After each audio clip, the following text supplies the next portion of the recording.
Walang katapusang day 1. Grabe naman! Ako lang ba o kayo rin? Yung mag-uumpisa kayo, aabot kayo ng 3 days or 1 week, then for some reason, wala na naman kayong gana. Tapos may hinto na naman tayo sa pag-workout or pagdadiet. But here I am again, day 1, showing up for myself. Let's go!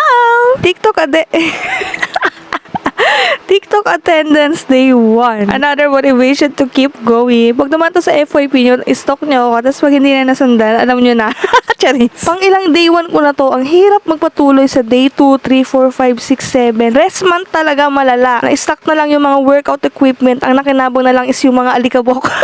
Gusto ko yung part na ang jolly nung voice over, tapos yung video hindi.